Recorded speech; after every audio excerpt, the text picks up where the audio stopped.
చాలా మందికి నీరు, జ్యూస్, డ్రింక్స్ తాగాలని ఉంటుంది. అలాంటప్పుడు హెల్తీగా చింతపండు రసం తాగితే ఎన్నో లాభాలు ఉన్నాయి. మరి అవేంటో ఇప్పుడు తెలుసుకుందాం. చింతపండు రసం. ఈ రసం ఆరోగ్యానికి చాలా మంచిది. మరి ముఖ్యంగా ఎండాకాలంలో ఈ నీటిని తాగితే చాలా మంచిది.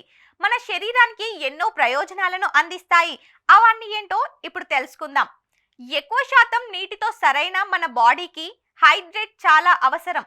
ముఖ్యంగా సమ్మర్లో మన బాడీ డీహైడ్రేట్ అవుతుంది. అలా కాకుండా ఉండాలంటే చింతపండు నీరు తాగాలి. దీనివల్ల డీహైడ్రేషన్ ని తప్పించుకోవచ్చు. చింతపండులో vitamin C, vitamin A, thiamine, riboflavin ఉంటాయి. ఇవన్నీ మీ ఆరోగ్యానికి చాలా మంచివి. దీనిని తీసుకోవడం వల్ల ఇమ్యూనిటీ పెరుగుతుంది. అంతేకాకుండా ఈ నీటిని తీసుకోవడం వల్ల విటమిన్ సి, ఫ్లేవనాయిడ్స్ ఎక్కువగా ఉండటం వల్ల ఫ్రీ రాడికల్స్ తో పోరాడి శరీరంలో ఆక్సీకరణ ఒత్తిడిని తగ్గిస్తుంది. కాబట్టి రెగ్యులర్ గా తాగడం మంచిది. చింతపండు నీటిలో పొటాషియం ఎక్కువగా ఉంటుంది.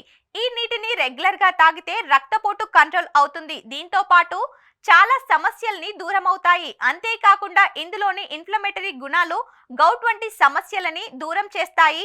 అలాగే మంట, నొప్పులు తగ్గిస్తాయి. సమ్మర్ లో చాలా మందికి జీర్ణ సమస్యలు వస్తాయి. ఈ నీటిని తాగడం వల్ల జీర్ణ ఎంజైమ్స్ ఉత్తేజమవుతాయి. దీంతో మలబద్ధకం, కడుపు ఉబ్బరం, జీర్ణ సమస్యలు దూరమై జీర్ణక్రియ మెరుగుపడుతుంది. దీంతో పాటు ఈ నీరు తాగితే బాడీ చల్లగా ఉంటుంది. దీంతో వడదెబ్బ నుంచి తప్పించుకోవచ్చు. దీంతో పాటు అలసట, తలనొప్పి, తల తిరగడం వంటివి దూరమవుతాయి. చింతపండు నీరు తాగడం వల్ల కూడా బరువు తగ్గుతారు. ఎందుకంటే ఇందులో పీచు పదార్థం ఎక్కువగా ఉంటుంది. దీంతో ఎక్కువగా తినలేరు. జీర్ణక్రియ మెరుగుపడుతుంది. అయితే లాభాలున్నాయి కదా అని ఎక్కువగా తీసుకోవద్దు. ఇలా ఎక్కువగా తీసుకోవడం వల్ల కూడా కొన్ని ప్రమాదాలు ఉన్నాయి. మరి ఇలాంటి మరిన్ని టిప్స్ కోసం మన ఈహా హెల్త్ ని సబ్స్క్రైబ్ చేసుకోండి. లైక్, షేర్, కామెంట్ చేయడం మాత్రం మర్చిపోకండి.